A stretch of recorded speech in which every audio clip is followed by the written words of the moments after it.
ನನ್ನ ಹೆಸರು ಲೋಕೇಶಪ್ಪ, ಹಿರಿಂಗ್ಲ ಗ್ರಾಮ, ಬೀರೂರು ಹೋಬಳಿ, ಕಡೂರು ತಾಲೂಕು. ನಾನು ಒಂದು 25 ವರ್ಷಗಳ ಹಿಂದೆ ಒಂದು ನಾಟಿ ಹಸು ಸಾಕಿದ್ದೆ. ಅಂದರೆ ಅದು ಮಲೆನಾಡು ಗಿಡ್ಡ. ಅದಕ್ಕೆ ಇನ್ಸಿಮೇಷನ್ ಮಾಡಿಸಿದಾಗ ಒಂದು HF ಕರು ಹುಟ್ಟಿತು. ಅದು HF ಕರು ದೊಡ್ಡದಾಗಿ ಕರು ಹಾಕಿದ ಮೇಲೆ ಅದೇ ಥರ ಇಂಪ್ರೂವ್ ಮಾಡ್ಕೊಂಡು ನಾನು ಈಗ ಒಂದು 23 ವರ್ಷಗಳಿಂದ ನನ್ನ ಹತ್ರ ಈಗ 42-43 ರಾಸಿದೆ. ಯಾವುದೇ ಹಸು ಕೊಂಡ್ಕೊಂಡಿಲ್ಲ. ಆ ಒಂದರಿಂದನೇ ಮಕ್ಕಳು, ಮೊಮ್ಮಕ್ಕಳು, ಮರಿಮಕ್ಕಳು ಆಗಿ ನಮ್ಮನೇಲಿ ಅಭಿವೃದ್ಧಿ ಮಾಡ್ಕೊಂಡು 43 ರಾಸಿದೆ. ಇವುಗಳಲ್ಲಿ ನಾನು ಮೊದಲಿಗೆ ಒಂದು 5-6 ಲೀಟ್ರ್ ಹಾಲು ಕೊಡುವಾಗ ನಾವು ಯಾವ ಡೈರಿಗೂ ಕೊಡೋಕೆ ಹೋಗ್ತಾ ಇರಲಿಲ್ಲ. ಅದು ಮನೇಲೆ ಯೂಸ್ ಮಾಡ್ಕೊಳ್ಳೋದು, ಹಾಗೆ ಮಾಡ್ಕೊಳ್ತಿದ್ವಿ. ಬರ್ತಾ ಒಂದು 10 ಲೀಟ್ರು, 15 ಲೀಟ್ರು, 20 ಲೀಟ್ರು, 40 ಲೀಟ್ರ್ ಆಗಿ ಇವತ್ತು 150-200 ಲೀಟ್ರ್ ಹಾಲನ್ನ ಒಂದು ದಿವಸಕ್ಕೆ ನಾನು ಮಾರಾಟ ಮಾಡ್ತಾಯಿದ್ದೀನಿ. ಸರ್, ನೀವು ಶೆಡ್ಡನ್ನು ಯಾವ ಥರ ನಿರ್ಮಾಣ ಮಾಡ್ಕೊಂಡ್ರಿ? ನಾನು ಶೆಡ್ಡನ್ನು ನನ್ನದೇ ಒಂದು ಪ್ಲ್ಯಾನ್ನಿಂದ ನಾನು ಮಾಡಿದೆ. ಯಾರನ್ನೂ ಕೇಳಲಿಲ್ಲ. ಅವಾಗ ಒಂದು ಅಂದಾಜಿನ ಮೇಲೆ ಮಾಡಿದೆ. ನಾನು ಸ್ವಲ್ಪ ದುಬಾರಿಯಾಗಿ ಮಾಡಿದ್ದೀನಿ. ಈಗ ಸದ್ಯದಲ್ಲೇ ಶೆಡ್ ನೋಡಿದ್ರೆ ನಾನು ಯಾರು ಬಂದು ನೋಡಿದ್ರು ಇದು ದುಬಾರಿ ನನಗೆ ಕಾಣಿಸ್ತಾ ಇದೆ. ಇಷ್ಟೊಂದು ದುಬಾರಿ ಬೇಕಾಗಿಲ್ಲ ಅಂತ ಅನ್ನಿಸ್ತು ನನಗೆ ಈಗ. ಅಂದರೆ ನನ್ನ ಫಸ್ಟ್ ನನಗೆ ತಿಳಿಲಿಲ್ಲ. ನನಗೆ ಅದಕ್ಕೆ ನೀರು ಕುಡಿಯೋಕ್ಕೂ ನಾನು ಅಲ್ಲೇ ಮಾಡಿದ್ದೆ. ಆಟೋಮೆಟಿಕ್ಕಾಗಿ ಹೊರಗಡೆ ಒಂದು ತೊಟ್ಟಿ ಮಾಡಿ ವಾಟರ್ ಲೆವೆಲಲ್ಲಿ ಬಂದು ನೀರು ಅಲ್ಲಿಗೆ ಬರ್ತಾಯಿತ್ತು. ಅದು ನೀರು ಹಸುಗಳು ಅಲ್ಲೇ ಕುಡಿತಿದ್ದು, ಅಲ್ಲೇ ಮೇವು ತಿಂತಾಯಿದ್ವಿ. ಇದೇನಾಯ್ತಪ್ಪ ಅಂದರೆ ನಾಳೆ ದಿವಸ ಅದು ನೀರು ಅದರಲ್ಲಿ ಇದ್ದು ಒಂದು ಸ್ವಲ್ಪ ಗಲೀಜು ಮಾಡ್ತಾಯಿತ್ತು. ಅದು ಹಿಂಡಿ ತಿನ್ನೋದು, ಅದರೊಳಗೆ ಬಾಯಿ ಹಾಕೋದು, ಹುಲ್ಲು ತಿನ್ನೋದು, ಅದ್ರೊಳಗೆ ಬಾಯಿ ಹಾಕೋದಂಗೆ ಮಾಡಿ ಗಲೀಜು ಮಾಡ್ತಿತ್ತು. ಹಾಗಾಗಿ ನಾನು ಅದನ್ನು ಬಿಟ್ಬಿಟ್ಟು ಹೊರಗಡೆ ಒಂದು ತೊಟ್ಟಿ ಮಾಡ್ಸೀನಿ. ಈಗ ಅವೆಲ್ಲ ಈಗ ಆರಾಮಾಗಿ ಫ್ರೀಯಾಗಿ ಕೈ ಬಿಡ್ತೀವಿ. ಎಲ್ಲ ಹೋಗಿ ಹೊರಗಡೆನೂ ಕುಡ್ಕೊಂಬರ್ತವೆ, ಒಳಗಡೆ ಮೇವು ತಿಂತವೆ, ಹೊರಗಡೆ ಓಡಾಡ್ಕೊಂಬರ್ತವೆ. ಹಾಲು ಕರೆಯೋಕ್ಕೆ ನಾನೊಂದು ಮಿಲ್ಕಿಂಗ್ ಪ್ಯಾರ್ಲರ್ ಅಂತ ಮಾಡ್ಕೊಂಡಿದ್ದೀನಿ. ಅದರಲ್ಲಿ ನಾವು 4 ಹಸು ನಾವು ಒಂದೇ ಸರಿ ಹಾಲು ಕರೆಯೋಕ್ಕೆ ನಾನು ಏರ್ಪಾಡು ಮಾಡ್ಕೊಂಡಿದ್ದೀನಿ. ಒಂದು 45-50 ನಿಮಿಷದಲ್ಲಿ ಒಂದು 75-80 ಲೀಟ್ರು ಹಾಲನ್ನ ಕರಿಬೋದು ನಾವು. ಹಾಗಾಗಿ ನಮಗೆ ಅಲ್ಲಿ ಟೈಮು ಉಳಿತಾಯ ಆಗುತ್ತೆ. ಈಗ ಒಳಗೆ ಕರಿಯುವಾಗ ನಾವೇ ಮಾಡ್ತೀವಿ, ಒಂದೊಂದೇ ಹಸುದು ಕೂತ್ಕೊಳ್ಳೋದು, ಕರೆಯೋದು, ಅದರಲ್ಲಿ ಏನೆಲ್ಲ ನಿಂತ್ಕೊಂಡು ಕರಿತೀವಿ ನಾವು. ಅದನ್ನು ಆ ಪ್ಯಾರ್ಲರ್ ಕೂಡ ನೋಡ್ಬೋದು ನೀವು. ಆ ಥರ ಇರೋದ್ರಿಂದ ನಮಗೆ ಅಲ್ಲಿ ಹಾಲು ಕರೆಯೋದು ಸ್ವಲ್ಪ ಸುಲಭ ಆಗಿದೆ. ಈಗ ಕೆಳಗೆ ಕುತ್ಕೊಳ್ಳೋಂಗಿಲ್ಲ, ನಿಂತ್ಕೊಂಡೆ ನಾವು ಮೊದಲಿಗೆ ಇದಾಗ್ತೀವಿ, ಮಿಷಿನ್ ಹಾಕ್ತೀವಿ, ತೊಳಿತೀವಿ, ಎಲ್ಲ ಮಾಡ್ತೀವಿ. ಹಂಗೆ ಆ ಮಿಲ್ಕಿಂಗ್ ಪ್ಯಾರ್ಲರಿಂದ ನಮಗೆ ಅನುಕೂಲ ಆಗಿದೆ. ಅಲ್ಲಿ ಹಾಲು ಕರೆಯೋದ್ರಿಂದ ಯಾವುದೇ ಕೈಕಾಲು ನೋವು ಬರೋಲ್ಲ, ಏನೂ ಬರೋಲ್ಲ. ಅದರಲ್ಲಿ ಇಲ್ಲಿ ಕೂತು ಎದ್ದು ನಮಗೆ ಕೈಕಾಲು ನೋವು ಬರ್ತಿತ್ತು. ಅದು ಒಂದು ತಪ್ಪಿದೆ. ಅಂದರೆ ಬೇಗನೂ ಆಗುತ್ತೆ. ಅಲ್ಲಿ ನಮಗೊಂದು ಒಂದು ಹವರಲ್ಲಿ ನಾವು 80-90-100 ಲೀಟ್ರ್ವರೆಗೂ ಹಾಲು ಕರಿತೀವಿ ನಾವೀಗ. ಸರ್, ನೀವು ಹಸುಗಳಿಗೆ ಯಾವ ರೀತಿ ಫುಡ್ ಕೊಡ್ತಾ ಇದ್ದೀರಾ? ನಾವು ಹಸುಗಳಿಗೆ ಗೋಧಿ ಬೂಸ, ಕಡಲೆಕಾಯಿ ಹಿಂಡಿ ಮತ್ತು ಮುಸ್ಕಿನ ಜೋಳ ಏನು ಮಾಡ್ತೀವಿ, ನಾವು ಒಂದೇ ಸರಿ ಕೊಂಡ್ಕೊಂಡ್ಬಿಡ್ತೀವಿ. ರೈತರು ಬೆಳೆದಾಗ ಅವು ಸ್ವಲ್ಪ ನಮಗೆ ರೇಟ್ ಕಡಿಮೆ ಇರುತ್ತೆ. ಈ ಮಾರ್ಕೆಟಲ್ಲಿ ಅನ್ಸೀಸನ್ ತಗೊಳಕ್ಕೆ ನಮಗೆ 1,300-2,000 ರೂಪಾಯಿ ಇರುತ್ತೆ ಕ್ವಿಂಟಾಲ್ಗೆ. ಅದೇ ಸೀಸನಲ್ಲಿ ಆದರೆ 1200-300-400 ರೂಪಾಯಿ ಸಿಗುತ್ತೆ. ಅಂತ ತಗೊಂಡು ನಾವು ಒಂದು ಸ್ವಲ್ಪ ಸ್ಟಾಕ್ ಮಾಡ್ಕೊಂಡಿರ್ತೀವಿ. ನಮ್ಗೆ ಎಷ್ಟು ಬೇಕು ಅಷ್ಟನ್ನು ಮಿಷಿನ್ಗೆ ಹಾಕ್ಸ್ಕೊಂಡು ಅದನ್ನು ಪುಡಿ ಮಾಡಿಸ್ಕೊಂಡು ಅದನ್ನು ಎಲ್ಲ 3 ಥರದ್ದು ಮಿಕ್ಸ್ ಮಾಡಿ ಸೈಲೇಜ್ ಮಾಡ್ಕೊಂಡಿದ್ದೀವಿ ನಾವು. ಸೈಲೇಜ್ ಒಳಗೇ ಮಿಕ್ಸ್ ಮಾಡಿ ಅದು ಟೋಟಲ್ ಮಿಲ್ಕ್ ರೇಷನ್ ಅಂತ, ಅಂದರೆ TMR ಅಂತಾರೆ ಅವರು. ಅದನ್ನೆಲ್ಲ ಮಿಕ್ಸ್ ಮಾಡಿ ದನಗಳಿಗೆ ಕೊಡೋದ್ರಿಂದ ಏನಾಗುತ್ತೆ, ಅವು ಒಟ್ಟಿಗೆ ತಿಂತವೆ. ಮೆಲ್ಕಿನ ಜೊತೆಲಿ ನಮ್ಮ ಏನು ಫೀಡ್ ಹಾಕ್ತೀವಲ್ಲ ಎಲ್ಲ ಮೆಲ್ಕಿನ ಜೊತೆಲಿ ಹೋಗಿ ಸೇರ್ಕೊಳ್ಳೋದ್ರಿಂದ ಅವು ಚೆನ್ನಾಗಿ ಆರೋಗ್ಯವಾಗಿರ್ತವೆ. ಹಾಲು ಸ್ವಲ್ಪ ಚೆನ್ನಾಗಿ ಕೊಡ್ತವೆ. ಹಾಲಿನ ಕ್ವಾಲಿಟಿನೂ ಕೂಡ ಚೆನ್ನಾಗಿರುತ್ತೆ. ಎಷ್ಟು ಟೈಮ್ ಫೀಡ್ ಕೊಡ್ತೀರಾ ಮತ್ತು ಎಷ್ಟು ಪ್ರಮಾಣದಲ್ಲಿ ಕೊಡ್ತೀರಾ? ಇದು ನಾವೇನು ಮಾಡ್ತೀವಿ, ಬೆಳಗ್ಗೆನೇ ಒಂದು ಸರಿ ಸೈಲೇಜು ಫೀಡೆಲ್ಲ ಮಿಕ್ಸ್ ಮಾಡಿ ಕೊಟ್ಬಿಡ್ತೀವಿ. ಆಮೇಲೆ ಮತ್ತೆ ಸಾಯಂಕಾಲ ಮತ್ತೆ ಸೈಲೇಜ್ ಸ್ವಲ್ಪ ಹಾಕಿ ಅದರೊಳಗೆ ಮತ್ತೆ ಫೀಡ್ ಹಾಕಿ ಮಿಕ್ಸ್ ಮಾಡ್ತೀವಿ. ಮಧ್ಯಾಹ್ನ ಒಂದು ಸರಿ ಒಣ ಹುಲ್ಲು ಹಾಕ್ತೀವಿ. ಸಾಯಂಕಾಲ ರಾತ್ರಿ 8 ಗಂಟೆಲಿ ಒಂದು ಸರಿ ಒಣ ಹುಲ್ಲು ಹಾಕ್ತೀವಿ. ಒಟ್ಟು 4 ಟೈಮ್ ಹಾಕ್ದಂಗೆ ಆಗುತ್ತೆ. ಸರ್, ನೀವು ಹಸಿರು ಮೇವು ಯಾವ್ದಾದ್ರು ಬೆಳ್ಕೊಂಡಿರಾ? ನಾನು ಹಸಿರು ಮೇವು ನಮ್ಮ ಬದುಗಳಲ್ಲಿ ನೇಪಿಯರ್ ಹಾಕ್ಕೊಂಡಿದ್ದೀನಿ. ಅದು ಹೆಚ್ಚು ಕಡಿಮೆ ನಮಗೆ ಅವಾಗ ಕುಯ್ತಾ ಇರ್ತೀವಿ, ದನಗಳು ತಮ್ಮಂದು ಹಾಕ್ತೀವಿ. ಮತ್ತು ಒಂದು 1/4 ಎಕರೆಯಷ್ಟು ಹೈಬ್ರಿಡ್ ನೇಪಿಯರು ಇದನ್ನು ಕೂಡ ಹಾಕ್ಕೊಂಡಿದ್ದೀವಿ. ಇದು ಕೂಡ ಕಟ್ ಮಾಡಿದರೆ 1-1.25 ತಿಂಗಳಿಗೆ ಬಂದ್ಬಿಡುತ್ತೆ. ಮತ್ತೆ 40 ದಿವಸ ಕಡ್ದು ಸಾಕು. ಒಂದು ಸರಿ ಕಟ್ ಮಾಡ್ಕೊಂಡು ಹೋಗ್ತೀವಿ, 40 ದಿವಸಕ್ಕೆ ಮತ್ತೆ ಬರುತ್ತೆ. ಇದು ತಗೊಂಡು ಹಾಕ್ತೀವಿ. ಜೊತೆಗೆ ಬೇಲುಗಳಲ್ಲಿ ಸುಬಬುಲ್ ಹಾಕ್ಕೊಂಡಿದ್ದೀವಿ, ಅದು ಕೂಡ ಕಟ್ ಮಾಡಿ ಹಾಕ್ತೀವಿ. ಆಮೇಲೆ ತೋಟದ ಒಳಗಡೆ ಗೆಣಸು ಬಳ್ಳಿ ಇದೆ. ಗೆಣಸು ಬಳ್ಳಿ ಅಂತಾರೆ, ಸಿಹಿ ಗೆಣಸು, ತಿನ್ನ ಗೆಣಸು, ಕೆಂಪು ಬರ್ತದು. ಆ ಬಳ್ಳಿಗಳು ನಾವು ಹಾಕಿದಾಗ ಕನಿಷ್ಠ ಒಂದು ಹಸು ಒಂದು ದಿವಸಕ್ಕೆ 1 ಲೀಟರ್ ಹಾಲು ಜಾಸ್ತಿ ಕೊಡುತ್ತೆ. ಅಂದರೆ ನಮಗೆ ಮೇವು ಹಾಕ್ದಂಗೆ ಆಯಿತು, ಹಾಲು 1 ಲೀಟ್ರ್ ಜಾಸ್ತಿ ಉತ್ಪಾದನೆ ಆಗುತ್ತೆ. ಎಲ್ಲ ಮೇವಿಗಿಂತಲೂ ಅದರಲ್ಲಿ ಒಳ್ಳೆಯ ಹಾಲು ಬರುತ್ತೆ. ಹಾಗಾಗಿ ನಾವು ಇಷ್ಟೆಲ್ಲ ಹಾಕ್ತೀವಿ. ಆಮೇಲೆ ಸೈಲೇಜ್ ಮಾಡ್ಕೊಳ್ತೀವಿ. ಹೊರಗಡೆಯಿಂದ ನಮಗೆ ಈಗೆಲ್ಲ 3 ರೂಪಾಯಿ ಸಿಗುತ್ತೆ, 3,000 ರೂಪಾಯಿ ಟನ್ ಸಿಗುತ್ತೆ. ಮುಸ್ಕಿನ ಜೋಳ ಸೊಪ್ಪೆ ತೆನೆ ಬೆರೆಸಿಗೆ ಇರುತ್ತೆ, ಹಾಲುಗಳಾಗಿರುತ್ತೆ. ಅದನ್ನು ತಗೊಂಡು ಸೈಲೇಜ್ ಮಾಡ್ಕೊಳ್ತೀವಿ. ಸ್ವಲ್ಪ ಒಂದು 30-40 ಟನ್ ಅಷ್ಟು ನಾವು ಬೆಳ್ಕೊಳ್ತೀವಿ. ಕನಿಷ್ಠ ನಮಗೆ ಒಂದು ವರ್ಷಕ್ಕೆ 150 ಟನ್ ಬೇಕಾಗುತ್ತೆ ಸೈಲೇಜ್ ಮೇವು. ಹಾಗಾಗಿ ಉಳಿದದ್ದೆಲ್ಲ ಕೊಂಡ್ಕೊಳ್ತೀವಿ. ಎಷ್ಟು ಸಾಧ್ಯ ಅಷ್ಟು ಬೆಳ್ಕೊಳ್ತೀವಿ. ಸಾಲದ ಇರೋದನ್ನು ಕೊಂಡ್ಕೊಂಡು ಸೈಲೇಜ್ ಮಾಡ್ಕೊಳ್ತೀವಿ. ಅದ್ರ ಜೊತೆ ಒಣ ಹುಲ್ಲು ನಾವು ಒಂದು 500-600 ಹೊರೆ ಹುಲ್ಲು, ರಾಗಿ ಹುಲ್ಲನ್ನು ಕೊಂಡ್ಕೊಳ್ತೀವಿ. ಅದನ್ನೆಲ್ಲ ನಾವು ಒಂದು ಬಣವೆ ಮಾಡ್ಕೊಂಡಿರ್ತೀವಿ. ಅದು ದಿವಸ ಒಂದು 3-4 ಹೊರೆ ಹೋಗುತ್ತೆ ಒಂದು ದಿವಸಕ್ಕೆ. ಸರ್, ಈ ಹಸುಗಳಿಗೆ ಯಾವ್ಯಾವ ರೀತಿ ಕಾಯಿಲೆ ಬರುತ್ತೆ ಮತ್ತು ವ್ಯಾಕ್ಸಿನೇಷನ್ ಯಾವ್ಯಾವ ಥರ ಕೊಡಬೇಕು? ನಾವೇನು ಮಾಡ್ತೀವಿ, ಇದಕ್ಕೆ ವ್ಯಾಕ್ಸಿನೇಷನ್ನು ನಾವು ಮೊದಲೆಲ್ಲ ಗೌರ್ಮೆಂಟವರೇ ಬಂದು ಮಾಡ್ತಿದ್ರು, ವೆಟರ್ನರಿ ಹಾಸ್ಪಿಟ್ಲಲ್ಲಿ ಮಾಡ್ತಿದ್ರು. ನಾವೀಗ ಡೈರಿ ಕೂಡ ಕತ್ತಿದ ಮೇಲೆ ನಮ್ಮ ಡೈರಿಯವರೇ ಬಂದು ಟೈಮ್ ಟು ಟೈಮ್ ಅವಕ್ಕೇನು ಚಪ್ಪೆ ರೋಗ ಬರುತ್ತೆ, ಕಾಲ್ಬಾಯಿ ಜ್ವರ ಬರುತ್ತೆ, ಮೆಟ್ಟಗಟ್ಟೆ ಬರುತ್ತೆ, ಎಲ್ಲವಕ್ಕೂ ಕೂಡ ಆ ಟೈಮಲ್ಲಿ ಯಾವ್ಯಾವ ವ್ಯಾಕ್ಸಿನ್ ಮಾಡಬೇಕು ಅಂತ ಅವರೊಂದು ಎಲ್ಲ ಮಾಡ್ಕೊಂಡಿದ್ದಾರೆ. ಇದರಲ್ಲಿ ಕಂಪ್ಯೂಟರ್ನಲ್ಲಿ ಮಾಡ್ಕೊಂಡಿರ್ತಾರೆ. ಅದನ್ನು ತಾಂಬಂದು ಅವರು ಟೈಮಿಗೆ ಸರಿ ಬಂದುಬಿಟ್ಟು ಮಾಡಿ ಹೋಗ್ತಾರೆ. ಅವರು ಒಬ್ಬ ಡಾಕ್ಟರ್ ಇದ್ದಾರೆ ಆ ಡೈರಿಯವರೇ. ಅವರೇ ಎಲ್ಲ ಎಷ್ಟು ಯಾವ ಟೈಮಿಗೆ ಕೊಡಬೇಕು ಆ ಟೈಮಿಗೆ ಬಂದು ಕೊಟ್ಟು ಹೋಗ್ತಾರೆ. ಸರ್, ನಿಮ್ಮ ಹಸುಗಳಿಗೆ ಕೆಚ್ಚಲು ಬಾವು ರೋಗ ಏನಾದ್ರು ಕಂಡು ಬಂದಿದೆಯಾ? ಕೆಚ್ಚಲು ಬಾವು ಬರ್ತಾ ಇರುತ್ತೆ. ಅದು ಏನಾಗುತ್ತೆ ಅಂದರೆ ಸ್ಟಾರ್ಟಿಂಗಲ್ಲೇ ನಾವು ನೋಡ್ಕೊಂಡು ಹುಷಾರು ಮಾಡ್ಕೊಂಡ್ರೆ ಸ್ವಲ್ಪ ಬೇಗ ಕ್ಯೂರ್ ಆಗುತ್ತೆ. ಸ್ವಲ್ಪ ಒಂದು ದಿವಸ ಒಂದೊಂದು ಡೇ ಬೇಡ, ಒಂದು 2-3 ಗಂಟೆ ಲೇಟಾಗಿ ಹೋದರೂ ಕೂಡ ಅದಕ್ಕೆಲ್ಲ ಜಾಸ್ತಿ ಇನ್ಫೆಕ್ಷನ್ ಆಗಿ ಸ್ವಲ್ಪ ಡಾಕ್ಟ್ರ್ ಬೇಕೇ ಬೇಕು. ಅವಾಗ ಡಾಕ್ಟ್ರ್ ಹತ್ರ ಇಂಜೆಕ್ಷನ್ನು ಹಾಳಾರಿ ಮಾಡಿಸಿದ್ರೆ ನಮಗೇನಾದರೂ ಒಂದು 500 ರೂಪಾಯಿ ಖರ್ಚಾಗುತ್ತೆ, 5,000 ಆಗ್ಬೋದು, 10,000 ಆದರೂ ಆಗ್ಬೋದು. ಹಸು ಬದುಕಿಸ್ಕೋಬೇಕು, ಹಾಲು ಬದುಕಿಸ್ಕೋಬೇಕು ಅಂದರೆ ಅದನ್ನು ನಾವು ಯಾವಾಗ ಆಗುತ್ತೆ ಆ ಕೂಡಲೇ ಮಾಡ್ಕೋಬೇಕು. ನಾವು ಆ ಕೂಡಲೇ ಮಾಡ್ಕೊಂಡ್ರೆ ಎಚ್ಚರಿಕೆನ ಮಾಡ್ಕೊಂಡು ಸ್ವಲ್ಪ ಬೇಗ ಗುಣ ಆಗುತ್ತೆ. ಇಲ್ಲ ಅಂದರೆ ಅದು ವಾರಗಟ್ಟಲೆ ಆದರೂ ಆಗ್ಬೋದು, 15,000 ಆಗ್ಬೋದು ಗುಣ ಆಗೋಕ್ಕೆ. ಸರ್, ಈ ಕೆಚ್ಚಲು ಬಾವು ರೋಗ ಏನಕ್ಕೆ ಬರುತ್ತೆ ಮತ್ತು ಇದನ್ನು ತಡೆಗಟ್ಟೋದಿಗೆ? ಕೆಚ್ಚಲು ಬಾವು ಸಾಮಾನ್ಯ ನಾವು ಹಾಲನ್ನ ಬಿಡಬಾರ್ದು. ಅದರಲ್ಲಿ ಕರೆದಾಗ ಒಂದು ಸ್ವಲ್ಪ ಬಿಡ್ದಂಗೆ ಕರಿಬೇಕು ನೀಟಾಗಿ, ಅದೇ ಭಾಳ ಮುಖ್ಯವಾದ ಕೆಲಸ. ಆಮೇಲೆ ಹಾಲು ಕರೆದ ಮೇಲೆ ಅದಕ್ಕೆ ನಾವು ಒಂದು ಔಷಧಿ ಕೊಟ್ಟಿದ್ದಾರೆ, ಅದು ಕೆಚ್ಚಲಿಗೆ ಎದ್ದುತ್ತೀವಿ ನಾವು ಮೊಲೆಗೆ, ಅದು ಎದ್ದಬೇಕು. ಎದ್ದಿದ ಮೇಲೆ ಕೂಡ ಅದು ಮಲ್ಕೋಬಾರ್ದು, 1 ಅವರಾರು ಹಸು ಓಡಾಡಬೇಕು. ಅವಾಗ ಏನಾಗುತ್ತೆ ಅಂದರೆ ಅದು ಮಲ್ಕೊಂಡಾಗ ಅದು ಮೊಲೆಗಳು ನೆಲಕ್ಕೆ ಬೀಳಲ್ಲ, ಯಾವುದೇ ಬ್ಯಾಕ್ಟೀರಿಯಾ ಅದಕ್ಕೆ ಸೇರಲ್ಲ. ಅದು ಮಲ್ಕೊಂಡಾಗಿದ್ದರೆ ನಮಗೆ ಕೆಚ್ಚಲು ಬಾವು ಅವಾಯ್ಡ್ ಮಾಡ್ಕೋಬೋದು. ನಾವು ಮಲ್ಕೊಳಕ್ಕೆ ಬಿಡಬಾರ್ದು, ಅಷ್ಟೇ ಓಡಾಡಕ್ಕೆ ಬಿಡ್ಬೇಕು ಅದನ್ನು. ನಿಮ್ಮ ಹತ್ರ ಇರೋ ದನಗಳೀಗ ಎಷ್ಟು ಲೀಟ್ರ್ ಹಾಲು ಕೊಡ್ತಿದ್ದಾವೆ? ನಮ್ಮಲ್ಲಿ ಹೈಯೆಸ್ಟ್ ಅಂದರೆ 8ರಿಂದ 10 ಲೀಟ್ರ್ ಒಂದು ಹೊತ್ತಿಗೆ, 8ರಿಂದ 10 ಅಷ್ಟು ಜಾಸ್ತಿ ಹಾಲು ಕೊಡೋಂಥವು. ಕೆಲವು 5 ಲೀಟ್ರ್ ಕೊಡೋವು ಇದ್ದಾವೆ, 10 ಲೀಟ್ರ್ ಕೊಡೋವು ಇದ್ದಾವೆ. ಅಂದರೆ ಎಲ್ಲ ಥರದವು ಇದ್ದಾವೆ ನಮ್ಮ ಹತ್ರ. ಯಾವುದು ನಾವು ಕೊಂಡ್ಕೊಂಬಂದಾಗ ಅದನ್ನು 10 ಲೀಟ್ರದೇ ತರ್ತೀವಿ, 12 ಲೀಟ್ರ್ ತರ್ತೀವಿ, ತರ್ಬೋದು. ನಮ್ಮಲ್ಲಿ ಮನೆಯಲ್ಲೇ ಹುಟ್ಟಿರೋದ್ರಿಂದ ಕೆಲವು 5-5 ಲೀಟ್ರ್ ಕೊಡೋವು ಇದ್ದಾವೆ, ಒಂದು ಟೈಮಿಗೆ 10 ಲೀಟ್ರ್ ಕೊಡೋಂಥವು ಇದ್ದಾವೆ. ಅಂದರೆ ಮೊದಲನೇ ಕರು ಹಾಕಿದಾಗ ಹೆಚ್ಚು ಕಮ್ಮಿ 5-6 ಕೊಟ್ಟೆ. ಕೊನೆಗೆ ಇಂದ 2ನೇ ಕರು ಹಾಕಿದಾಗ ಒಂದು 2-3 ಲೀಟ್ರ್ ಜಾಸ್ತಿ ಕೊಡ್ತವೆ. 3ನೇ ಕರು ಇನ್ನೊಂದು 2-3 ಆ ಥರ ಆಗಿ ಒಂದು 10-12ಕ್ಕೆ ಅಟೈನ್ ಆಗಂತ ಇದಾವೆ ಕೆಲವು. ಸರ್, ಈಗ ಒಂದು ಹಸು 10 ಲೀಟ್ರ್ ಹಾಲು ಕೊಡ್ತಿದ್ರೆ ಅದು ಎಷ್ಟು ತಿಂಗಳವರೆಗೂ 10 ಲೀಟ್ರ್ ಹಾಲು ಕೊಡ್ತಾ ಇರತ್ತೆ? ಇಲ್ಲ, ಅದು ನಮಗೇನಾಗುತ್ತಪ್ಪ ಅಂದರೆ ನಾವು ಅದು 2.5ರಿಂದ 3 ತಿಂಗಳಲ್ಲಿ ಹೀಟಿಗೆ ನಾವು ಇನ್ಸಿಮಿಷನ್ ಮಾಡಿಸ್ತೀವಿ. ಒಂದು ಮಿನಿಮಮ್ 3 ತಿಂಗಳು ನಾವು ಮಾಡಿಸ್ಲೇಬೇಕು. 3 ತಿಂಗಳು ಮೇಲೆ ಮಾಡಿಸಿದರೆ ನಮಗೆ ಮತ್ತೆ 1 ವರ್ಷಕ್ಕೊಂದು ಕರು ಹಾಕಲ್ಲ ಅವು. ಆಮೇಲೆ 1.5 ವರ್ಷ 2 ವರ್ಷ ಆಗ್ಬಿಡುತ್ತೆ. ನಾವು ಅದನ್ನು ಸಾಕೋದೇ ಆಗುತ್ತೆ. ಅವಾಗ ಹಾಲು ಕಡಿಮೆ ಆಗಿರುತ್ತೆ, ಅದನ್ನು ಸಾಕೋದಾಗುತ್ತೆ. ನಮಗೆ ವರ್ಷಕ್ಕೊಂದು ಕರು ಬಂದರೆ ನಮ್ಮ ಡೈರಿ ಹೆಚ್ಚುಕೊಳ್ಳುತ್ತೆ. ವರ್ಷಕ್ಕೊಂದು ಕರು ಹಾಕಿದಾಗ ಏನಾಗುತ್ತೆ ನೋಡಿ, ನಮಗೆ ವರ್ಷಕ್ಕೊಂದು ಕರು ಹಾಕಿರೋದ್ರಿಂದ ನಾವು ಈಗ ಒಂದೇ ಒಂದು ಹಸುನಲ್ಲಿ ಈಗ 43 ಇದ್ದಾವೆ. ವರ್ಷಕ್ಕೊಂದೊಂದು ಕರು. ಇದರಲ್ಲಿ ಗಂಡು ಕರುಗಳು ಹೆಚ್ಚು ಕಮ್ಮಿ ಒಂದು 25-30 ಹುಟ್ಟಿದ್ದಾವೆ. ಇನ್ನು ಇವು ಹೆಣ್ಣು ಕರುಗಳು ಹುಟ್ಟಿದ್ದಾವೆ, ಹೆಚ್ಚು ಕಮ್ಮಿ 50-50 ಹುಟ್ಟಾವು.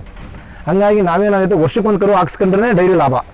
ಈಗ ನಮ್ಮಲ್ಲಿ ಏನು ಮಾಡ್ತಾರೆ ರೈತರು, ಕೆಲವರು ಹಾಲು ಕೊಡ್ದಂಗೆ ಆಗ್ಬಿಡ್ತವೆ. ನಾವು ಇನ್ಸಿಮಿಷನ್ ಮಾಡಿಸಿದ್ರೆ ಅದು ಆಟೋಮೆಟಿಕ್ ಹಾಲು ಕಡಿಮೆ ಆಗುತ್ತೆ ಗಬ್ಬಾದರೆ. ನಮ್ಮ ಜನ ಏನು ಮಾಡ್ತಾರೆ, ಈಗ ಹಾಲು ಕೊಡೋದು ಕಮ್ಮಿ ಆಗ್ಬಿಡುತ್ತೆ, ನಮಗೆ ಹಾಲು ಬರಬೇಕು ಅಂತ ಮಾಡಿಸಲ್ಲ ಕೆಲವರು. ಅದು ತಪ್ಪು ನಮ್ಮದು ಭಾವನೆ. ಯಾಕಪ್ಪ ಒಂದು ಕರು ಹುಟ್ಟಿದರೆ ಇವತ್ತು ಒಂದು ಹಸು ತರಬೇಕು ಅಂದ್ರೆ 50ರಿಂದ 60 ಸಾವಿರ 70 ಸಾವಿರ ಕೊಡಬೇಕು. ಒಂದು ಕರು ನಾನು ಬೆಳೆಸಿದರೆ ಒಂದು 70-80 ಸಾವಿರ ರೂಪಾಯಿ ಆಸ್ತಿ ಬಂದಂಗೆ ನಮಗೆ. ಅದನ್ನು ನಾವು ಕರುನ ಬೆಳೆಸಬೇಕು, ಅವನ್ನ ಅಭಿವೃದ್ಧಿ ಮಾಡ್ಕೊಂಡ್ರೆ ಹೊರತು. ಈಗ ನಮಗೆ ನೋಡಿರಿ, ನಮ್ಮ ಕರುಗಳೇ ಹೆಚ್ಚು ಕಮ್ಮಿ ಒಂದು ಸಣ್ಣವು, ಒಂದು ಸ್ವಲ್ಪ 1 ವರ್ಷದವು, 3 ತಿಂಗಳವು, 6 ತಿಂಗಳವೆಲ್ಲ ಸೇರಿ ಒಂದು 25 ಇದ್ದಾವೆ. ಇನ್ನೊಂದು 20 ದೊಡ್ಡವಿದ್ದಾವೆ ಅಷ್ಟೇ. ಆ ಒಂದು 20 ಬಂದರೆ ನಮಗೆ ಒಂದು ಆಸ್ತಿ ಆದಂಗೆ. ಅವಕ್ಕೆ ನಾವು ಬೆಳಗ್ಗೆ ಹಾಲು ಕೊಡ್ತೀವಿ 3 ಲೀಟ್ರು, ಸಾಯಂಕಾಲ 3 ಲೀಟ್ರ್ ಹಾಲು ಕೊಡ್ತೀವಿ ಒಂದು ದಿವಸಕ್ಕೆ. ಅಂದರೆ 1 ತಿಂಗಳ ಕಾಲ. ಇನ್ನೊಂದು ತಿಂಗಳ ಕಾಲ 2 ಲೀಟ್ರ್ ಕೊಡ್ತೀವಿ, ಮತ್ತೊಂದು ತಿಂಗಳ ಕಾಲ 1 ಲೀಟ್ರ್ ಕೊಡ್ತೀವಿ. ಆಮೇಲೆ ನಮಗೆ ಹಿಂಡಿ ಬೂಸ ಎಲ್ಲ ಹಾಕೊಂಡು ಅವನ್ನ ಡೆವಲಪ್ ಮಾಡ್ಕೊತೀವಿ. ಸ್ವಲ್ಪ ಹಾಲು ನಮಗೆ ಖರ್ಚಾಗುತ್ತೆ, ಆದರೆ ನಮಗೆ ಆಸ್ತಿ ಬೆಳೆಯುತ್ತೆ ನಮ್ಮದು. ಹಾಗಾಗಿ ಏನಾಗುತ್ತೆ, ಕರುಗಳು ಬೆಳೆಸ್ಕೊಳ್ಳೋದ್ರಿಂದ ನಾವು ಯಾವುದೇ ಹಸು ಹೊರಗಡೆಯಿಂದ ಕೊಂಡ್ಕೊಂಬರ್ಬೇಕಾಗಿಲ್ಲ. ಈಗ ನಮಗೆ ದೊಡ್ಡ ಹಸುಗಳೆಲ್ಲ ಹಾಲು ಕೊಡೋಂಗೆ ಕಡಿಮೆ ಆಗಿದೆ ಅಂದರೆ ಅವು ಬಂದಿರ್ತವೆ ಮತ್ತೆ. ಹಾಗಾಗಿ ನಮ್ಮದು ಈಕ್ವಲಾಗಿ ಹೋಗ್ತದೆ. ನಮಗೆ ಹೆಚ್ಚು ಕಮ್ಮಿ 2 ವರ್ಷ ಆಯಿತು, ನಮ್ಮ ರಾಸುಗಳಲ್ಲಿ ನಮಗೆ ಹಾಲು ಕಡಿಮೆನೇ ಆಗಿಲ್ಲ. 75 ಲೀಟ್ರು 80 ಲೀಟ್ರು ಒಂದು ಹೊತ್ತಿಗೆ 100 ಲೀಟ್ರ್ವರೆಗೂ ನಾವು ಕರೆದಿದ್ದೀವಿ. ಈಗ 2 ವರ್ಷ 3 ವರ್ಷದಿಂದಲೂ ಕೂಡ ಒಂದು 70-80 ಲೀಟ್ರ್ ಲೆವೆಲಲ್ಲೇ ಹೋಗ್ತಾ ಇದೆ ಒಂದು ಹೊತ್ತಿಗೆ. 150-200 ಲೀಟ್ರ್ ಲೆವೆಲಲ್ಲಿ ಹೋಗ್ತಾ ಇದೆ. ಯಾಕಪ್ಪ ಅಂದರೆ ನಮ್ಮವು ಮತ್ತೊಂದಷ್ಟು ಬರ್ತವೆ. ಇವು ಯಾವ ಸ್ವಲ್ಪ ವಯಸ್ಸಾಗಿರೋ ಹಾಲು ಕಡಿಮೆ ಕೊಟ್ಟರೆ ಮತ್ತು ಬಂದವು ಮೊಳಕುಗಳೆಲ್ಲ ಹಾಲು ಜಾಸ್ತಿ ಕೊಡ್ತವೆ. ಹಾಗಾಗಿ ನಮಗೇನಾಗುತ್ತೆ, ಅದೇ ಲೆವೆಲಲ್ಲಿ ಹೋಗುತ್ತೆ, ಯಾವುದೇ ಹಿಂದೆ ಮುಂದೆ ಆಗಲ್ಲ. ಮತ್ತು ಹಸು ಕೊಂಡ್ಕೊಂಬರ್ಬೇಕಲ್ಲ, ಹೊರಗಡೆಯಿಂದ ಕೊಂಡ್ಕೊಂಬಂದಾಗ ರೋಗ ರುಜಿನ ಇರ್ತವೆ, ಅವು ತಗೊಂಬರೋದು, ನಮ್ಮ ದನಗಳಿಗೂ ರೋಗ ರುಜಿನ ಮಾಡ್ಕೊಳ್ಳೋದು, ಇವೆಲ್ಲ ಮಾಡ್ಕೊಳ್ಳೋದಕ್ಕಿಂತ ಮನೇಲೆ ಅಭಿವೃದ್ಧಿ ಮಾಡ್ಕೊಳ್ಳೋದು ಒಳ್ಳೆಯದು. ಸರಿ, ದನಗಳು ಈಟಿಗೆ ಬಂದಾಗ ಇನ್ಸಿಮಿನೇಷನ್ನು ಯಾವ ಥರ ಮಾಡಿಸ್ಬೇಕು ಮತ್ತು ಎಷ್ಟು ದಿನ ಆದಮೇಲೆ ಮಾಡಿಸ್ಬೇಕು? ನಮಗೇನಾಗಿದೆ ಅಂದರೆ ಹೀಟಿಗೆ ಬಂದಾಗ ಇದು ಕರು ನೋಡ್ಕೋಬೇಕು. ಒಂದು ಲೆಕ್ಕಕ್ಕೆ ಬೆಳೆದಿರ್ಬೇಕು ಕರು. ಅದು ತೀರಾ ಚಿಕ್ಕದು, ಅದು ಹೀಟಿಗೆ ಬಂದ್ಬಿಡುತ್ತೆ. 1 ವರ್ಷಕ್ಕೆ ಬಂದಿರೋ ಕರುಗಳು ಇದಾವೆ ನನ್ನ ಹತ್ರ. ಕೆಲವು ಸೈಜ್ ಬಂದಿರೋದಿಲ್ಲ, ಆ ಒಂದು 250-300 kg ನರ ತೂಕ ಬಂದಿರಬೇಕು ಕರುಗಳು. ಅವಾಗೇನಾಗುತ್ತೆ, ಕರುಗಳು ಸ್ವಲ್ಪ ಸೈಜ್ ಇರ್ತವೆ. ಡಾಕ್ಟ್ರ್ ಕರ್ಕೊಂಬಂದಾಗ ಅವ್ನು ನೋಡಿದಾಗ ಒಳಗಡೆ ಗರ್ಭಕೋಶ ಕೂಡ ಚೆನ್ನಾಗಿ ಬೆಳೆದಿರ್ತವೆ. ಅಂಥವ್ಕೆ ಮಾತ್ರ ಇನ್ಶೂರ್ ಮಾಡಿಸಿದ್ರೆ ಅವು ಗಬ್ಬ ಆಗ್ತವೆ, ಇಲ್ಲಾಂದರೆ ಅವು ಗಬ್ಬ ಆಗೋದಿಲ್ಲ. ನಾವೇನು ಮಾಡ್ತೀವಪ್ಪ ಅಂದರೆ ಫಸ್ಟ್ ಟೈಮ್ ಮಾಡಿಸುವಾಗ ನಾವು ಜೆರ್ಸಿನೇ ಮಾಡಿಸ್ತೀವಿ. ಯಾಕಪ್ಪ ಅಂದರೆ ಅವಿನ್ನೂ ಚಿಕ್ಕವಿರ್ತವೆ. ಜೆರ್ಸಿ ಕರುಗಳು ಸ್ವಲ್ಪ ಚಿಕ್ಕ ಹುಡ್ತವೆ, HF ಕರುಗಳು ತುಂಬ ದೊಡ್ಡ ಹುಡ್ತವೆ. ಈ ಜೆರ್ಸಿ ಕರುಗಳು ಏನಾಗ್ತದೆ, ಸ್ವಲ್ಪ ಚಿಕ್ಕವಿರೋದ್ರಿಂದ ಮೊದಲನೇ ಕರು ಹುಟ್ಟುವಾಗ ಸ್ವಲ್ಪ ಕಷ್ಟ ಆಗುತ್ತೆ ಅವ್ರಿಗೆ, ತಾಯಿಗೆ. ಕರು ಚಿಕ್ಕದಿರೋದ್ರಿಂದ ಆರಾಮಾಗಿ ಬಂದಿರುತ್ತೆ ನಮಗೆ. ಅದೇ 2ನೇ ಸರಿ ನಾವು HF ಮಾಡಿಸ್ಕೋಬೋದು. ಸರ್, ಈಗ ಅದೇ ಹೊಸ ಪದ್ಧತಿ ಬಂದಿದೆ ಅಂದ್ರಲ್ಲ, ಅದ್ರ ಬಗ್ಗೆ ಒಂಚೂರು ಹೇಳಿ ಸರ್. ಈಗ ಏನಾಗಿದೆ ಅಂದರೆ, ಈಗ ನಮ್ಮ ಅಕ್ಷಯಕಲ್ಪ ಡೈರಿ ಅವರು ಈಗ ಏನು ಮಾಡಿದ್ದಾರೆ ಅಂದಪ್ಪ, ನಮ್ಮ ಹೋರಿಕರು ಹುಟ್ಟಿದ್ದು ಹೆಣ್ಣು ಕರುಗಳು ಹುಡ್ತಿದ್ದು. ಓರೆ ಕರುಗಳು ಇವತ್ತು ಈ ಕ್ರಾಸ್ ಬ್ರೀಡಲ್ಲಿ ಯಾರೂ ಬೇಸೆ ಹೊಡೆಯಕ್ಕೆ ತೊಗೊಂಡೋಗಲ್ಲ. ಇವನು ಸುಮ್ಮನೆ ನಾವು ಅನಾವಶ್ಯಕವಾಗಿ ಅವನ್ನ ಹಾಳು ಮಾಡ್ತಿದ್ವಿ. ಅದಕ್ಕೋಸ್ಕರ ಏನು ಮಾಡಿದ್ರೆ ಅವರು ನಮಗೆ ಹೆಣ್ಕರು ಹುಟ್ಟ ಅಂತ ಇನ್ಫಾರ್ಮೇಷನ್ನೇ ತಂದು ಮಾರಾಟ ಮಾಡ್ತಿದ್ರು, ಹಾಕ್ತಾಯಿದ್ರು ನಮ್ಮ ಹಸುಗಳಿಗೆ. ಅದಕ್ಕೆ ಒಂದು ಅವ್ರೇನು ಮಾಡ್ತಾರೆ, ಸಬ್ಸಿಡಿ ರೈಸ್ ಒಂದು ಸ್ವಲ್ಪ ರೇಟ್ ಕಡಿಮೆ ಮಾಡಿ ನಮಗೆ. ಅದು ಮಾರ್ಕೆಟಲ್ಲಿ ಜಾಸ್ತಿ ರೇಟ್ ಇದ್ದರು ನಮಗೆ ಡೈರಿ ಅವರು 400 ರೂಪಾಯಿ ನಮ್ಮ ಹತ್ರ ತಗೊಳ್ತಿದ್ರು ಅಷ್ಟೇ. ಅದಕ್ಕೆ ಸ್ವಲ್ಪ ಜಾಸ್ತಿ ಇರುತ್ತೆ ರೇಟು. ಅವರು ಸ್ವಲ್ಪ ಡೈರಿಯವ್ರು ಸ್ವಲ್ಪ ಕಟ್ಟರು, ಒಂದು 400 ರೂಪಾಯಿ ಮಾತ್ರ ನಮ್ಮ ಹತ್ರ ವಸೂಲಿ ಮಾಡ್ಕೊತಾ ಇದ್ವಿ. ಈಗೇನಾಗಿದೆ, ಸ್ವಲ್ಪ ಅವ್ರಿಗೇನೋ ಇಲ್ಲೇನೋ ಕೆಲಸ ಮಾಡೋದು ಸರಿ ಇಲ್ಲ ಅಂತೇಳಿ ಅವರೆಲ್ಲ ಎಲ್ಲೆಲ್ಲ ಹೊರಗಡೆ ಹೋಗಿ ಇನ್ಫಾರ್ಮೇಷನ್ ಮಾಡೋಕ್ಕೆ ಹೋಗ್ತಾರೆ. ಸರಿ ನಮ್ಮ ಫಾರ್ಮ್ಗಳು ಮಾಡ್ತಾ ಇಲ್ಲ ಅಂತ ಹೇಳ್ಬಿಟ್ಟು ಅವರು ನಿಲ್ಲಿಸ್ಬಿಟ್ಟಿದ್ದಾರೆ ಈಗ. ಹಾಗಾಗಿ ನಮಗೆ ಅದು ಸ್ವಲ್ಪ ಕಷ್ಟ ಆಗ್ತಾಯಿದೆ, ಪ್ರಾಬ್ಲಮ್ ಆಗ್ತಾಯಿದೆ. ಈ ಡೈರಿ KMFನವರು ಕೂಡ ಇವನ್ನೇ ಮಾಡಿದ್ರೆ ಒಳ್ಳೆಯದು ನಮಗೆ. ನಮ್ಮ ಸರ್ಕಾರದವರು ಕೂಡ ಆ ಥರ ಇನ್ಫಾರ್ಮೇಷನ್ ಮಾಡಿದರೆ ಈ ನಮಗೆ ಗಂಡು ಕರುಗಳು ಹುಟ್ಟಿ ಸ್ವಲ್ಪ ಹಾಲು ಹಾಕ್ತಾರೆ, ಲಾಭ ಕರು ಸಾಕಿದ್ರು ಲಾಭ ಬರಲ್ಲ ಅಂತಾರೆ. 3 ಲೀಟ್ರ್ ಹಾಲು ಕೊಡ್ತಾರೆ, 1 ಲೀಟ್ರ್ ಕೊಡ್ತಾರೆ, ಕರು ಸರಿ ಬೆಳೆಯಲ್ಲ. ಇದೆಲ್ಲ ತಪ್ಪುತ್ತೆ. ಸರಿ, ಕರುಗಳಿಗೆ ಜಂತುಹುಳದ ಔಷಧಿ ಎಷ್ಟು ತಿಂಗಳಿಗೊಮ್ಮೆ ಕೊಡಬೇಕು? ನಾವು ಹುಟ್ಟಿದ ಒಂದು 15 ದಿವಸದಲ್ಲಿ 12 ದಿವಸದೊಳಗೆ ನಾವು ಜಂತುಹುಳಿನ ಔಷಧಿ ಹಾಕ್ತೀವಿ ಮೊದಲನೇ ಸಾರಿ. ಅಲ್ಲಿಂದ ಒಂದು ತಿಂಗಳಿಗೆ ಒಂದ್ಸರಿ ಹಾಕ್ತಾ ಹೋಗ್ತೀವಿ. ಅದೊಂದು 4-6 ತಿಂಗಳು ಹಾಕಲೇಬೇಕು. ಆಮೇಲೆ ದೊಡ್ಡವಾದ್ಮೇಲೆ ವರ್ಷಕ್ಕೆ ಒಂದ್ಸರಿ ಹಾಕಿ ಸಾಕು. ಫಸ್ಟ್ ಟೈಮ್ ಮಾತ್ರ ಒಂದು ತಿಂಗಳಿಗೆ ಒಂದ್ಸರಿ ಹಾಕಿ ಹಾಲು ಕುಡಿತಾ ಇರ್ತಾವಲ್ಲ, ಹುಳು ಜಾಸ್ತಿ ಆಗುತ್ತೆ ಹೊಟ್ಟೆ ಒಳಗೆ. ಹುಟ್ಟಿದಾಗ ಮಾತ್ರ 15 ದಿವಸದೊಳಗೆ ಹಾಕ್ತೀವಿ. ಸರಿ, ಗಿಣ್ಣದ ಹಾಲನ್ನ ಕರುಗಳಿಗೆ ಎಷ್ಟು ಪ್ರಮಾಣದಲ್ಲಿ ಕೊಡಬೇಕು? ಗೀ ಬಾಲ್ ನಾವು ಚೆನ್ನಾಗಿ ಕುಡಿಸ್ಬೇಕು, ಎಷ್ಟು ಕುಡಿದು ಅಷ್ಟು ಕುಡಿಸ್ಬೇಕು. ಅದು ಭಾಳ ಮುಖ್ಯ ನೋಡ್ರಿ. ಇದೊಂದು ಭಾಳ ಮುಖ್ಯವಾದ ಪ್ರಶ್ನೆ ನೀವು ಕೇಳಿದ್ದು. ಏನಾಗುತ್ತಪ್ಪ ಅಂದರೆ ಗಿಣ್ಣು ಹಾಲು ಇರುತ್ತಲ್ಲ, ನಾವು ಮೊದಲನೇ ಸರಿ ಹಾಲು ಕರಿವಾಗ ಗಿಣ್ಣು ಹಾಲು ಬರ್ತದೆ, ಗೀ ಬಾಲು ಅಂತೀವಿ, ಗಿಣ್ಣು ಹಾಲು ಅಂತೀವಿ. ಅದನ್ನು ಎಷ್ಟು ಕುಡಿಯುತ್ತೆ ಅಷ್ಟು ಕುಡಿಸ್ಬೇಕು ಅದಕ್ಕೆ. ಅದು ಬೇಕಾದ್ರೆ 3 ಲೀಟ್ರ್ ಕುಡೀಲಿ, 4 ಲೀಟ್ರ್ ಕುಡೀಲಿ, ಏನೇನು ಆಗಲ್ಲ. ನಮ್ಮಲ್ಲಿ ಏನು ಅನ್ಕೊಂತಾರೆ, ಗಿಣ್ಣು ಹಾಲು ಕುಡಿದ್ರೆ ಉಚ್ಚುತ್ತವೆ, ಗಿಣ್ಣು ಹಾಲು ಕುಡಿದು ಉಚ್ಚುತ್ತವೆ ಅಂತಾರೆ. ಎಂಥದ್ದು ಆಗಲ್ಲ. ಉಚ್ಚಿದ್ರು ಒಳ್ಳೆಯದು. ಒಳಗಿರೋದೆಲ್ಲ ಕ್ಲಿಯರ್ ಆಗುತ್ತೆ. ಅದಕ್ಕೆ ಕರಳಲ್ಲಿ ಏನಿರುತ್ತೆ ಅದೆಲ್ಲ ಕ್ಲಿಯರ್ ಆಗಿ, ಅದಕ್ಕೆ ಒಂದು ಗಿಣ್ಣು ಹಾಲಲ್ಲಿ ಭಾಳ ಸತ್ವ ಇರೋದ್ರಿಂದ ಒಂದು 3 ತಿಂಗಳು ಯಾವ ಕಾಯಿಲೆನೂ ಬರಲ್ಲ ಅದಕ್ಕೆ. ಅದನ್ನು ಚೆನ್ನಾಗಿ ಕುಡಿದಿದ್ರೆ ಅವು ಭಾಳ ಆರೋಗ್ಯವಾಗಿರ್ತವೆ ಕರುಗಳು. ಗಿಣ್ಣು ಹಾಲು ಮಾತ್ರ ನಾವು ಎಷ್ಟಾರ ಕುಡಿಯೋದು, ಅದು ಕುಡಿದು ಸುಸ್ತಾದ್ಮೇಲೆ ನಾವು ಬಿಟ್ಕೊಳ್ಳೋದು. ಅದೇ ಥರ ಎಲ್ಲರೂ ಪಾಲಿಸ್ಬೇಕು ಅದನ್ನು. ಅದು ಭಾಳ ಒಳ್ಳೆಯದು.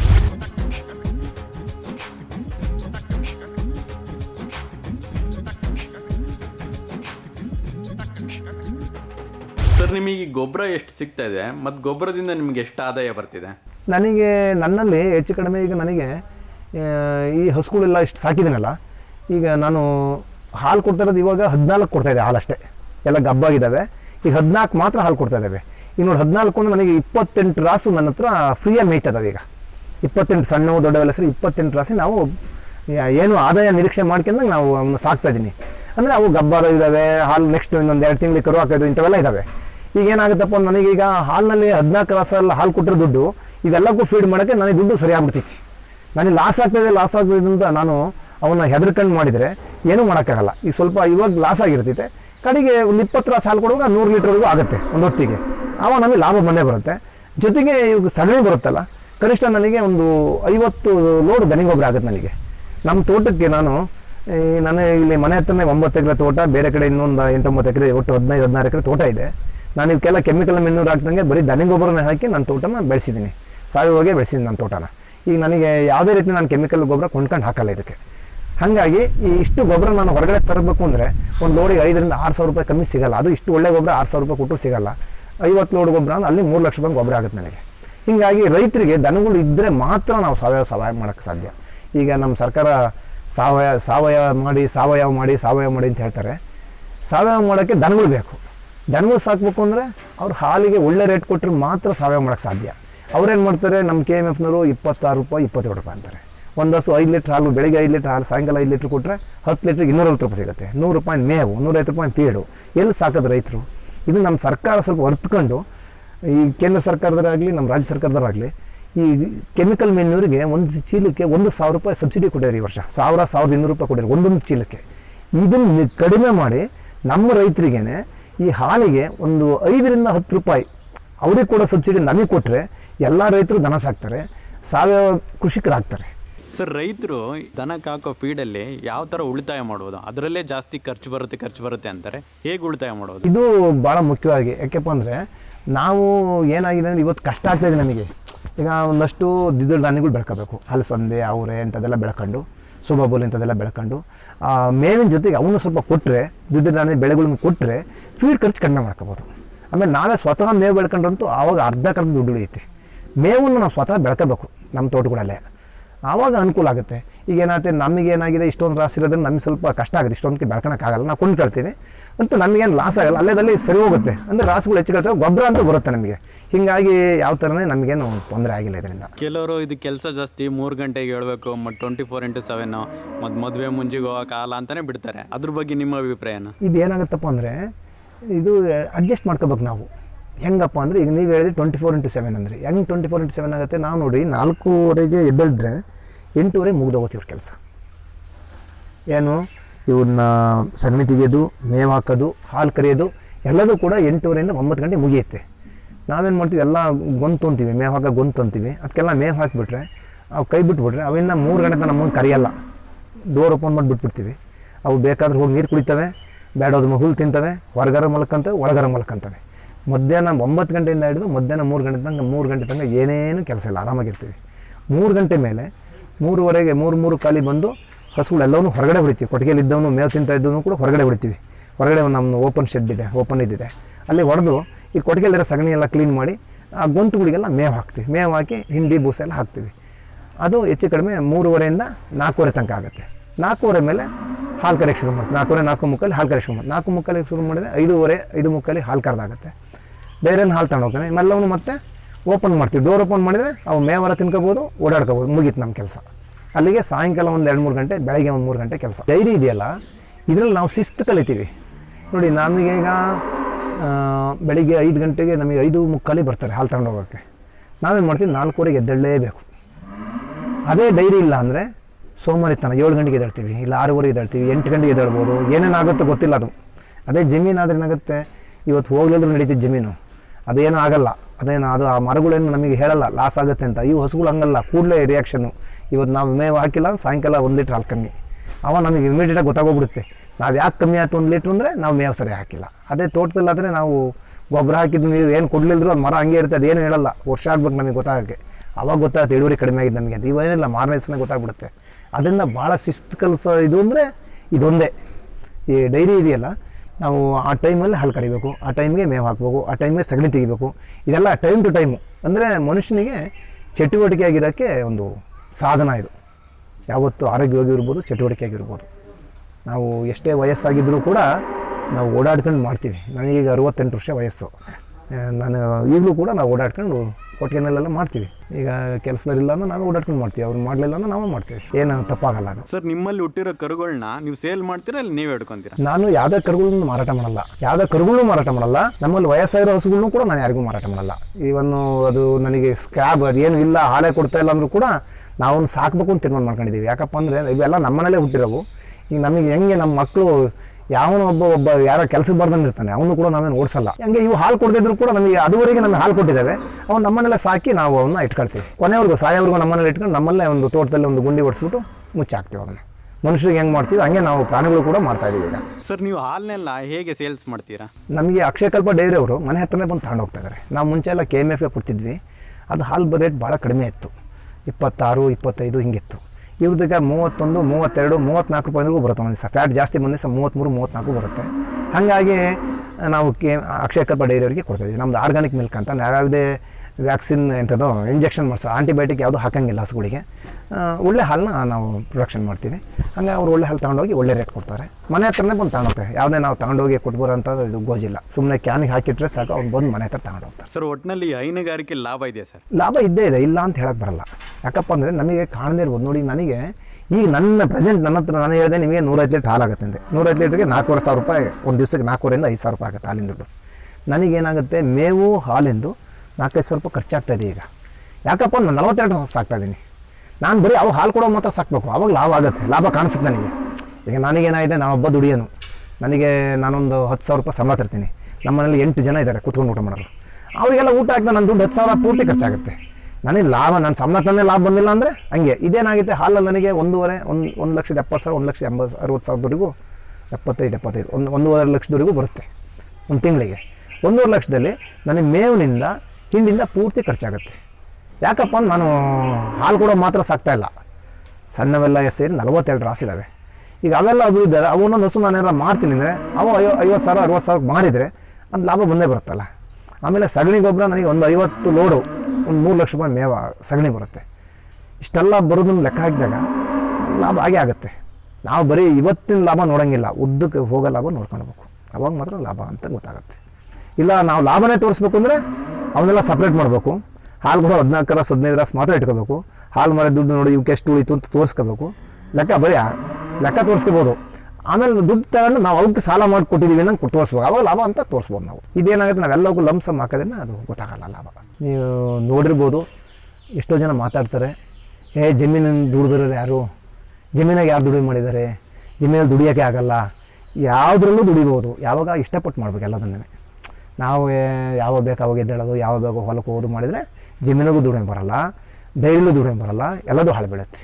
ಎಷ್ಟೋ ಜನ ಡೈರಿ ಮಾಡಿ ಹಾಳು ಮಾಡಿರೋರು ಇದ್ದಾರೆ. ಅವರು ಅಷ್ಟು ಹೋಗಿ ಇಂಟ್ರೆಸ್ಟಿಂದ ಮಾಡಲ್ಲ. ಅವರು ನಾನು ಡೈರಿ ಮಾಡಿದ್ದೀನಿ, 2 ಜನ ಹಾಲು ಇಟ್ಟಿದ್ದೀನಿ, ಅವ್ರು ಮಾಡ್ತಾರೆ, ಮನೇಲಿ ಮಲ್ಕೊಂಡಿರ್ತಾರೆ. ಡೈರಿ ಸಹಿ 1 ವರ್ಷ 6 ತಿಂಗಳು 3 ತಿಂಗಳೊಳಗೆ ಮುಚ್ಚಬೇಕು ಅದನ್ನು. ಇಂಥವೆಲ್ಲ ಆಗಿದ್ದಾವೆ, ಬೇಕಾದಷ್ಟು ಆಗಿದ್ದಾವೆ. ನಾವು ಇನ್ವಾಲ್ವ್ ಆಗ್ಬೇಕು ಅದರಲ್ಲಿ.